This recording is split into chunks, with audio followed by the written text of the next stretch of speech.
President William Ruto has panicked after his secret card towards the 2027 election was exposed. Welcome to Kenya Lens Media, where we bring you news updates as they break, and kindly consider subscribing. The former Public Service Cabinet Secretary Justin Muturi has announced plans to sue the Independent Electoral Boundaries Commission, accusing it of failing to gazette polling stations early enough before the 2027 general election. Speaking on March 5th during the interview on Ready Generation, Muturi said he will seek a court declaration compelling the commission to publish and formally gazette all polling stations at least 6 months before the election. He argues that failure to do so risks the creation of ghost polling stations and ghost voters, potentially undermining public confidence in the electoral process. The planned legal action introduces fresh scrutiny on the country's election preparations, and with the 2027 general election approaching, attention is steadily turning towards the systems that will manage the vote. At the center of this debate is the question of transparency, and Muturi, who also previously served as Attorney General and Speaker of the National Assembly, says the electoral body must act early and openly. He contends that polling stations should be officially declared and gazetted well in advance. Gazettement is not a simple formality, it is a legal process. It formally publishes locations in the government record, and it makes the information public. It allows scrutiny, and it gives citizens, political parties, and civil society groups time to verify details. According to Muturi, delaying that process creates uncertainty. He says the country cannot afford ambiguity when it comes to polling locations. Polling stations are the physical foundation of an election. They determine where citizens cast their votes. They define electoral boundaries on the ground. They also influence logistics, security deployment, and voter education. In most cases, polling stations are located in schools. This link between schools and voting centers formed part of Muturi's concern. He pointed out to the recent admission by the Education Cabinet Secretary Julius Ogamba that government capitation funds had been disbursed to non-existent schools. That revelation, according to Muturi, raises broader questions. If funds can be allocated to institutions that do not exist, he argues the similar irregularities must be guarded against the electoral system. He expressed the concern that if polling stations are not publicly confirmed and verified early enough, the country risks confusion. He cited the Electoral Commission's indication that it plans to operate approximately 55,000 polling stations, and that is a significant number, and each location must be known, each must be accessible, and each must be verifiable. The former cabinet secretary says publishing the full list at least 6 months before the election would allow Kenyans to inspect and confirm the sites. Communities would be able to confirm whether a polling station actually exists, and political actors would be able to review and prepare.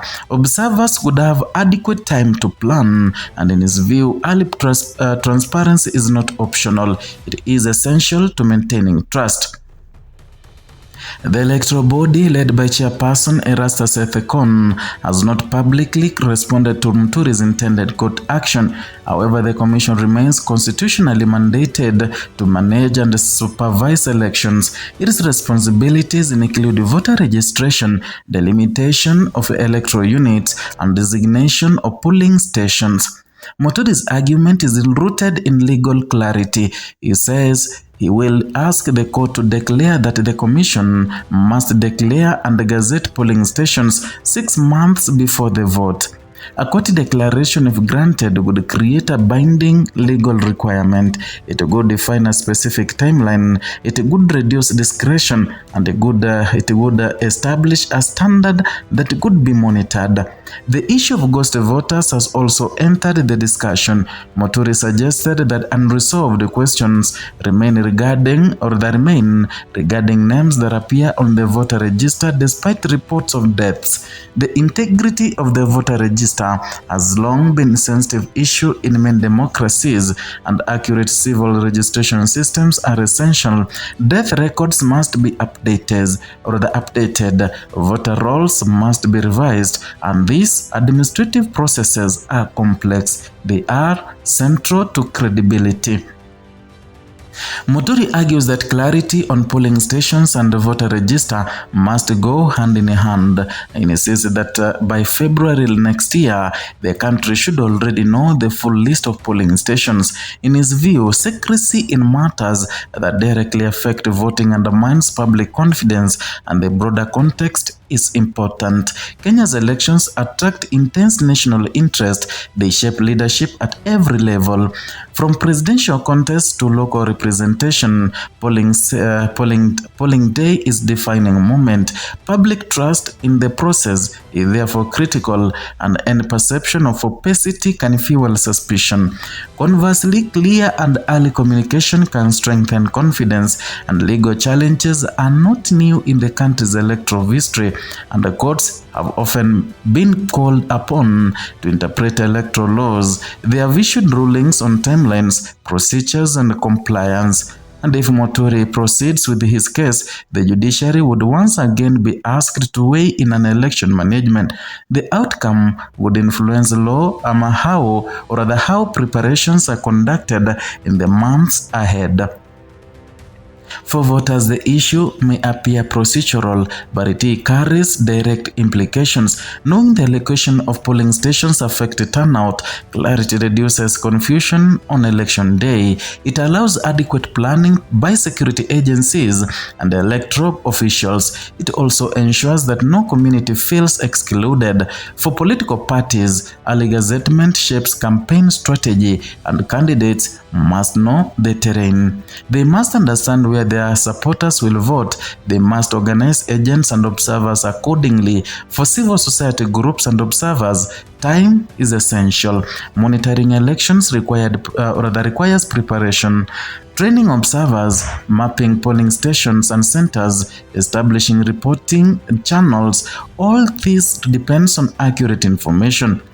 Muturi's proposed court action is framed around these practical concerns. He argues that transparency reduces risk of disputes later. He believes that early clarity prevents suspicion, and he maintains that elections must be managed in a way that leaves little room for doubt.